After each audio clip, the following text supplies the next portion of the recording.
Hello, my name is Paul Brinkemper. I'm the designer of a game called Moneymaker, a board game about the question, what if you had unlimited money and you could invest it? Would you be a better investor than your opponent?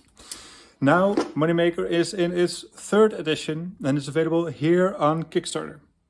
It's about a story that goes something like this. Once upon a time, there was a goldsmith of sound reputation who had a secure vault to store his gold. One day, a fellow citizen asked the goldsmith if he could store his gold in the goldsmith's vault for safekeeping. The goldsmith agreed, and in return, gave the man a credit note as a receipt and wrote on it how much gold he had stored in the goldsmith's vault. Sometime later, another person came with that same credit note to claim the gold. It became clear that people had a lot of trust in the goldsmith's credit, as they treated it as if it was the actual gold. This gave the goldsmith a clever idea. He thought, what if I write more credits than I have gold?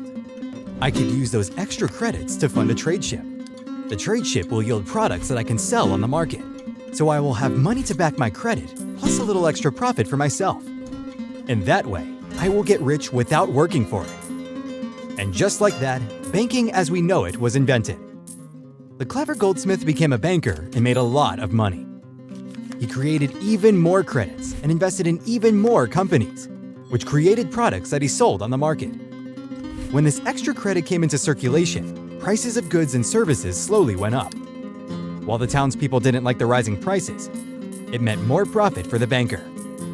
But then, something happened. Some people came to take their gold out of the bank. But the banker did not have enough gold in the vault. He said, "Please come back later. I will have it next week."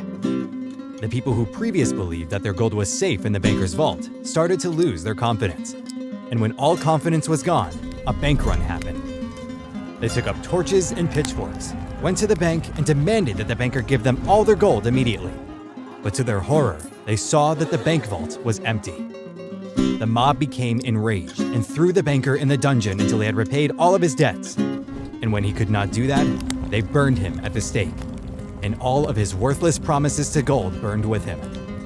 The townsfolk had learned their lesson.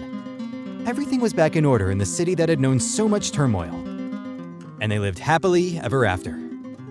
Until one day, years later, a clever goldsmith noticed that the people who stored their gold in his vault often left it in there for a long time. And he started a bank.